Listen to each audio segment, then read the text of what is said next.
Hi, I'm Andrea, my friends call me Droid, and I like toys. First things first, English is not my first language, so you'll be getting some accent.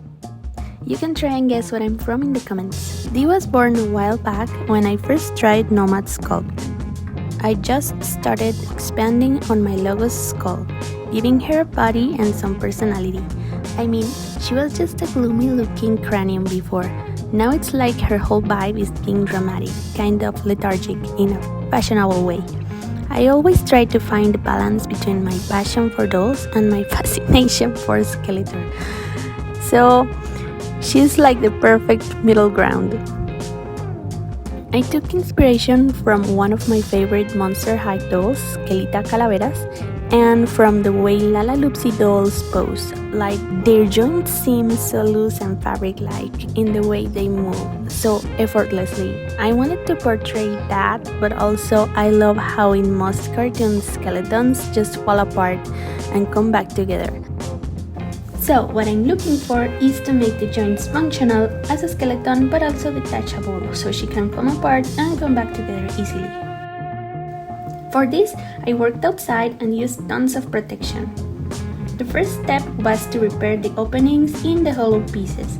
I repaired them with epoxy clay and sanded them with my trusty old Dremel to match the smooth resin surface. I also like to use sanding paper and alcohol regularly to check if the surface is smooth enough.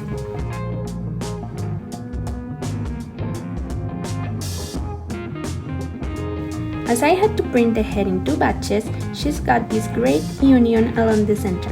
Just like the other pieces, she was repaired with epoxy clay and sanded to infinity. I don't know what it is about sanding prototypes that just make me so happy. It's like I get in the sun and just enjoy the process. I'm glad I started recording my process because I spent a great deal of time prototyping toys, but the photos of just the finished product don't tell the whole story behind them. And it was kind of interesting, this being my first video and all. I learned a lot while doing this, and I want to keep improving. I used to feel self-conscious about my process because it gets very messy. My surface looks very worn and it doesn't look that neat. But I guess that's part of the journey, and that is the job of a protective mat. Mine's got the stories of a lot of past projects. There are also a lot of tricks that I have learned on the job, like the use of nail buffer blocks to help with the finishing touches. I really like that they are made with a soft core so they can easily adjust to round shapes, and they are also quite handy when sanding corners or delicate spots.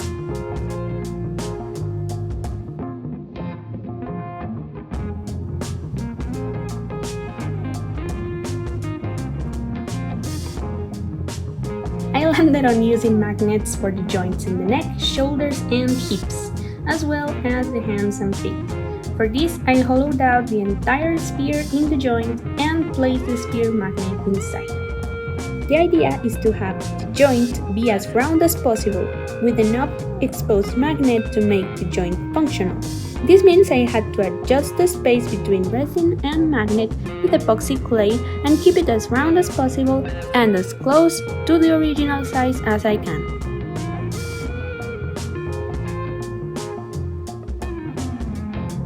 And for the knees and elbows, I went with a simple joint. This one is not detachable, so I was able to glue a wire through and seal it in with some epoxy clay. I also went ahead and sanded them down because they need to be extremely loose for that ragdoll vibe that I want for her movements. I mostly used a hand drill that is the size of the magnets, and then it was a matter of making the indents deep enough for the magnet to fit into the socket and attach to the corresponding piece. This was very different from the magnet in the neck because the rest of the limbs are way smaller. It took me a while to fit and glue magnets in place, especially because I wanted to make sure all joints were able to move, rotate, and fit in the angles they were intended to. This part was very important because I intend to keep the femurs in certain angles so her knees are facing inwards, and her hands and feet can rotate in natural ways. I had to rotate the magnets several times as I was gluing them in the sockets to make this come together.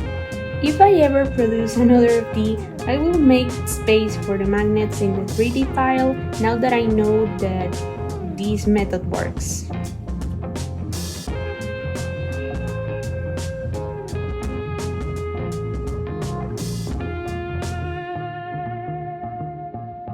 Once she was all put together and I tested her 100 times, it was time to paint.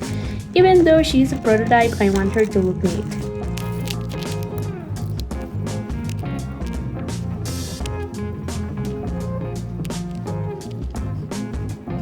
I washed everything with dish soap and I also wiped every piece with alcohol to make sure that the paint will stick to every surface. I placed everything on my trusty old mat with some plastic on it and I used this tile paint. This is for bathtubs and other surfaces that are in constant contact with water, so this color will not come off easily with the movement once it is cured. This took several layers, but the result is just what I was looking for and totally worth it.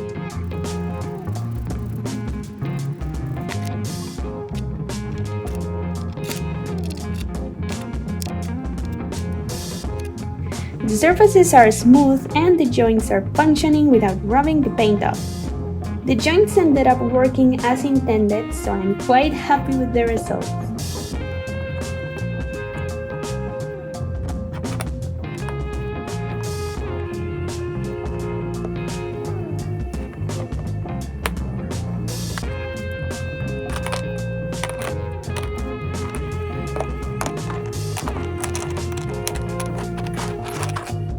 This was my first long video for my channel. I hope you enjoyed. Like and subscribe if you want to see more. I want to keep doing projects, dolls and toys. Bye!